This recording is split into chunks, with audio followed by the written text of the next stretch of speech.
조선 후기 경제를 시작하도록 하겠습니다. 자, 우리 조선 후기입니다. 지금 여러분들이 이제 배우실 거예요. 모든 것의 기억은 조선 후기라는 내용을 생각을 하셔야겠습니다. 조선 후기다. 지금 우리가 배우는 내용은 전부 다 조선 후기다. 이렇게 기억을 해 주시면 되겠습니다. 자, 그럼 가보도록 할게요. 자, 조선 후기에는요, 외란과 혼란을 겪으면서 많은 농경지가 감소합니다. 쌀이 부족해요. 그래서 부족한 쌀을 좀 메꾸기 위해서 개간을 장려하면서 경지 면적이 증가합니다. 자, 그리고 아주 농법에 있어서 최고의 농법이죠. 바로 모내기법이 확대가 됩니다. 야, 마이크가 따뜻해요. 자, 모내기는요, 2월이나 4월까지 모를 따뜻한 곳, 창고 같은 데 보관했다가 4월 말 또는 5월 초에 이동시키는 겁니다. 그래서 모가 자라게 하는 거죠. 그럼 모내기를 하면 어떤 효과가 있느냐? 첫 번째, 노동력이 줄어듭니다. 보통 3명이 하는 일을 1명이 하게 되었다고 합니다. 두 번째, 모내기를 하게 되면서 10월, 11월, 12월, 1월, 2월, 3월까지 땅이 놀아요. 그 땅에 보리를 심게 됩니다. 그래서 이모작이 가능했고요. 그리고 세 번째, 수확량이 증가합니다. 자, 수확량은요, 보통 5배까지 증가했었다고 그래요. 자, 쉽게 얘기하면 우리가 모내기를 뭐라고 얘기하느냐? 바로 가성비가 여러분들 말로 짱이다라고 표현하는 거예요. 가성비가 짱이다. 노동력은 적게 하고 수확량은 많고, 공부로 빠지면 공부는 조금 하고 성적은 오르고, 얼마나 좋겠습니까? 공부에도 가성비가 있으면 좋겠습니다만은 제가 학교 생활 오래 해본 결과 가성비는 없다. 정말 없더라고요. 예. 여러분들 주변에 보시면, 야, 쟤는 공부 성적 진짜 열심히 할 것 같아 보면 열심히 잘 나오더라고요. 공부의 가성비는 없다. 안타깝습니다만은. 자, 모내기가 확산되면서 한 사람이 많은 땅을 경작하게 되는 광작이 유행합니다. 자, 누군가는 많은 땅을 경작해요. 부자가 되겠죠. 분홍이 성장한다. 반면에 땅을 빼앗긴 사람도 등장하겠죠. 누군가가 많이 가지게 되면 그럼 그 사람은 상인이 되거나 임금을 받고 일하는 노동자로 전락한다. 즉 우리가 이렇게 얘기할 수 있습니다. 광작이 유행하면서 어떤 현상이 나타났냐? 바로 농민의 분화가 이루어졌다. 이렇게 이야기할 수 있는 거죠. 계속 갑니다. 상업적 농업이 발달하는데요. 물건을 팔기 위해서, 농산물을 팔아서 이윤을 얻기 위해서 농사를 짓는 거예요. 그럼 뭘 주로 팔았을까? 당연히 뭐니 해도 쌀이죠. 쌀의 상품화. 자, 그리고 쌀 이외에 돈이 되는 작물은 뭐가 있냐? 인삼이나 면화, 채소, 담배, 이런 작물들을 우리가 상품 작물 집에다가 이렇게 표현합니다. 자, 밑으로 갑니다. 조선 후기에는요, 도시에 많은 사람들이 증가하고 대동법이 실시되면서 물건의 수요가 늘어납니다. 과거에는요, 관청에서 물건을 만들어서 썼는데요, 이제는 수요가 워낙 많다 보니까 민간인에게 수공업을 활성화시킵니다. 조선 후기는 민영수공업이 발달했다. 자, 그러면서 나타난 새로운 형태가 하나 있는데요, 바로 선대제 수공업입니다. 이건 이렇게 생각하시면 될 것 같아요. 주문형 생산. 아저씨 이거 만들어주세요. 이거 만들려면 재료 사야 되는데 재료 살 돈이 없는데 그러면 제가 먼저 드릴게요. 선불의 개념이 되겠다. 자, 수공업 물건 만들려면 원재료가 필요합니다. 또 거기에다가 청나라가 우리나라 은을 엄청 좋아해가지고 좀 많이 좀 달라 그래요. 그럼 은이나 광물은 어디 있어요? 땅을 파야 돼. 과거에는 관청에서만 팠거든요. 이제 너무 수요가 많으니까 민간인에게 광산 개발을 허용하고 그들은 세금을 걷는 겁니다. 나쁘지 않죠? 그래서 우리가 이걸 민영광산 이렇게 부르고 있습니다. 자, 민영광산이 발달하면서 새롭게 등장한 단어들, 신분이 나오는데요. 바로 뭐냐? 덕대, 그리고 물주가 등장합니다. 덕대란 뭐냐? 광산 전문 경영인 이렇게 부릅니다. 오랜 시간 동안 광산에서 일한 사람들이고요. 물주는 자본가입니다. 실질적으로 광산을 소유한 사람이죠. 이 사람이 광산을 소유해서 덕대를 시켜서 전문 경영시키는 분업이 이루어집니다. 자, 이런 얘기 들어보셨을 거예요. 예를 들면, 우와, 덕대가, 저 남자 덕대가 장난이 아닌데? 여기서 나오는 이 덕대, 원래 떡대라고 부르잖아요. 이 덕대에 해당하는 내용이 되겠습니다. 오랜 동안 광산에서 일을 하다 보니까 상반신이 발달한 사람을 부르는 표현으로 사용된 거죠. 계속 갑니다. 또 조선 후기로 가면요, 상품 화폐 경제가 발달하는데요. 상품 화폐 경제가 발달하면서 등장한 상인들이 있어요. 요 상인들에 대해서 구별만 하면 돼, 수능 보려면. 자, 뭐냐? 첫 번째, 공인. 공인은 우리가 뭐 여러 번 배웠지. 대동법 실시로 관청의 물건을 공급해주는 상인들이다. 그 다음에 도고. 도고는 여러분들 허생원을 기억합니다. 허생원. 허상전에 보면 제삿날 다가오니까 과일을 다 사들이잖아. 지 혼자. 복점합니다. 판매하죠. 그리고 말총머리 사가지고 이 갓을 만드는 데 사용한 그걸 다 사들입니다. 그래서 막대한 이윤을 남기는, 지금 입장에서 보면 진짜 나쁜 놈이죠. 하지만 자본주의 경제에서는 똑똑한 놈입니다. 이런 독점적 도매상인, 도고가 등장했다. 독점적 도매상인이 등장했다. 자, 그리고 사상으로 가겠습니다. 사상은요, 자유상인들이 모여서 만든 거대한 상인 집단이라고 보면 돼요. 굳이 뭐 여러분들 이해하기 편하게 얘기하면 LG나 삼성, 현대와 같은 큰 기업이라고 기억하셔도 될 것 같아요. 이 사상이 발달한 거는요, 바로 이 금난 정권의 폐지에 있습니다. 난전은 자유상인이고요. 자유상인을 금하는 권리를 폐지하면서 자유상인이 마음껏 장사하게 됩니다. 그러면서 막대한 부를 취득하게 되고 그에 따른 규모가 커지는 거죠. 그게 바로 송상, 만상, 내상, 경강상인입니다. 1학년 때 우리가 수업할 때는요, 송상은 중개무역, 인삼판매, 만상은 대청무역 디테일하게 배웠습니다만은 2학년 때는 이제 수능을 좀 준비한다는 입장에서는 이름 정도만 알면 될 것 같고요. 굳이 하나 얘기하자면 경강상인입니다. 이 사람들은요 선박을 제조하는 제조업에도 참여했고요. 선박을 이용한 운수업에도. 옛날에는요 물건을 대량으로 생산할 수 있는 거는 비행기, 기차 없잖아. 오직 배뿐입니다. 배가 드나드는 포구가 발달할 수밖에 없는 거죠. 자, 그러면 조선시대의 사람들은 어디에서 상업거래가 이루어졌나? 여기 나와 있네요. 바로 뭡니까? 장시와 포구가 되겠습니다. 장시는 보찜장사, 부찜장사, 등에 매는 사람, 들고 다니면서 파는 사람. 이 보부상들이 지역 내 여러 가지 장, 우리가 장날이라고 들어봤죠. 그 장을 돌아다니면서 하나의 유통망을 형성했습니다. 포구는 아까 얘기했죠. 배 타고 다니는 애들 아니겠습니까? 그러면서 객주와 여각. 여러분들 쉽게 생각하세요.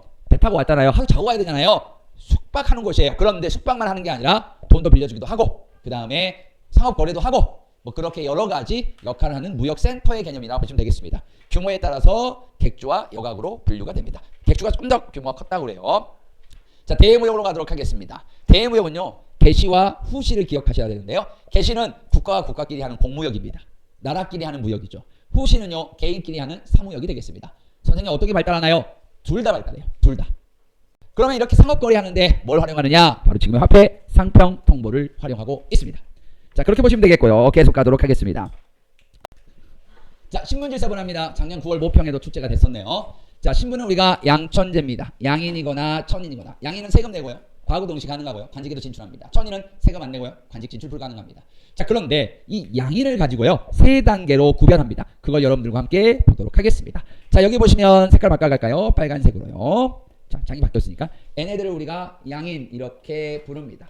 자, 실제적으로요. 양반의 반과 상민의 상자를 따서 반상제도, 반상의 법도 이렇게 이야기를 합니다. 양반은요. 문신관료는 문반, 무신관료는 무반. 해서 양반이에요. 그런데 조선시대 가면서 그 가문을 표현하죠. 너 양반이니? 라고 내가 물어보잖아요. 그러면 네 선생님 저 양반이에요. 관직이 없는데도 그렇게 표현합니다. 왜? 양반, 가문, 사족을 뜻하는 거죠. 이들은 잘 먹고 잘 살았네요. 자, 중위는요. 넓은 의미로는 양반과 상민의 사이에 있다라고 표현하고요. 좁은 의미로는 주로 기술관이나 향리, 서리들을 뜻하고요. 이들은 자신들의 직업을 세습받습니다. 고익 진출에는 고익관직에는 한계가 있었고요. 자, 이제 서울이 나옵니다. 아버지를 아버지라 부르지 못했던 홍길동과 같은 첩의 자녀들입니다. 자, 이들은 중인과 비슷한 처우를 받았다고 합니다. 그런데 서울들은요. 알아두세요. 문과 응시가 금지됐습니다.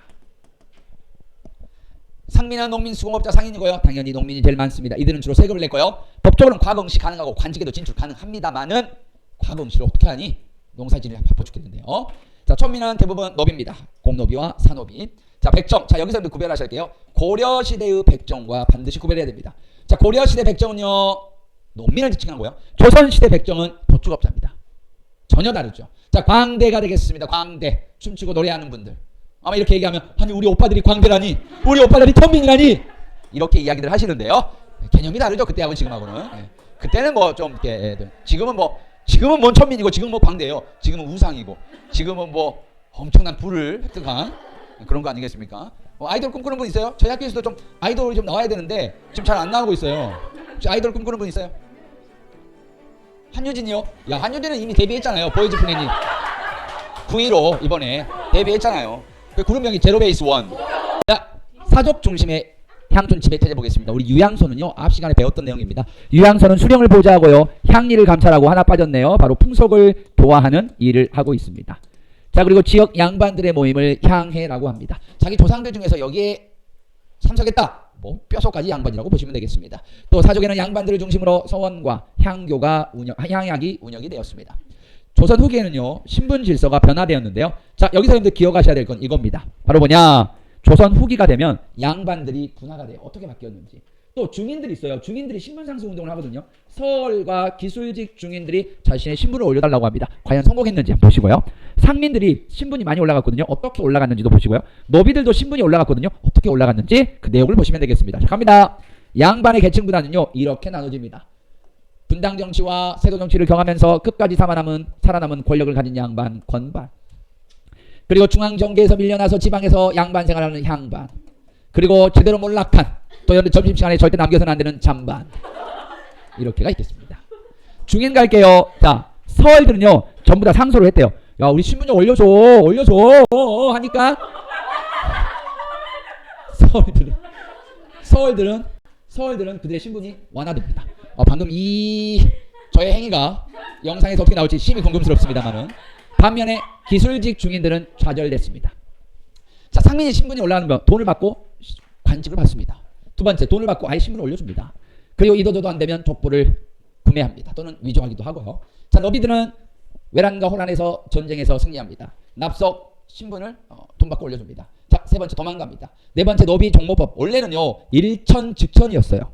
이전에는 아빠나 엄마 중에서 한쪽이 노비면 무조건 노비야. 근데 이제 노비 종모법은 엄마만 따르는 거야. 한마디로 노비의 수가 많이 줄어듭니다. 아예 순조 때는 공노비를 해방시켜줍니다. 왜 이럴까요? 노비는 세금을 안 내. 이들을 풀어주거나 해방시켜주면 세금을 내기 위해서 국가 재정을 강화하기 위해서 어쩔 수 없는 선택이었다. 이렇게 보시면 되겠습니다. 자, 그러면 우리가 쭉 보니까 어때? 양반의 수가 늘었을 것 같아? 안 늘었을 것 같아? 늘었겠죠. 그래서 이때부터 이런 나와요. 개나 소나 다 양반. 개나 소나 다 양반. 이런 말이 나오는 거예요. 개나 소나 양반. 너무 많이 넘겼네. 자, 개나 소나, 소나 개나냐? 개나 소나냐? 왜 소나 개나는 안 돼요?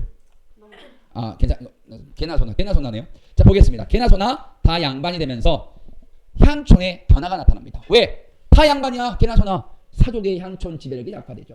자, 그리고 여러분들처럼 조상 대대로 뼛속까지 양반인 애들, 기존 사족 구양이라고 합니다. 그리고 아까 독도를 매입하거나 공명청 납속택 등을 통해서 양반인 된 애들을 신양이라고 합니다. 둘이 맨날 싸워요. 네가 잘났다, 내가 잘났다. 이런 근본도 안 된 놈들. 반면에 분홍 이런 돈도 없는 놈들.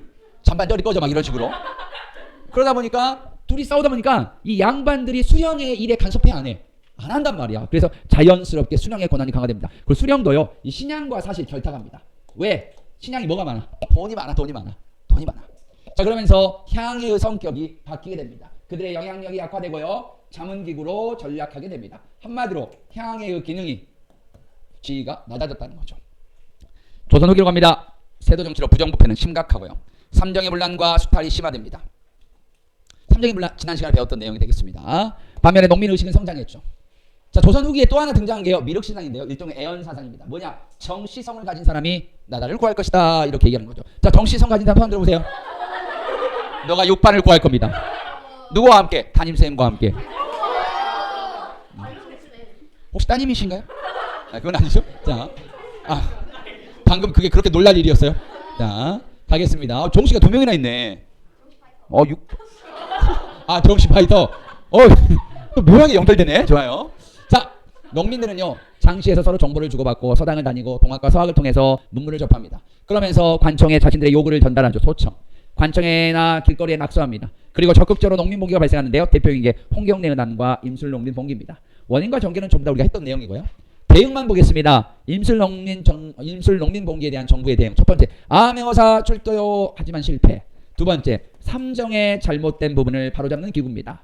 삼정 이정청, 여기 있잖아요. 삼정의 문란을 바로잡기 위한 기구를 설치했지만 실패, 효과가 미비했다. 이렇게 보시면 되겠습니다. 이로써 오늘 수업은 마무리하도록 하겠습니다. 고생하셨습니다.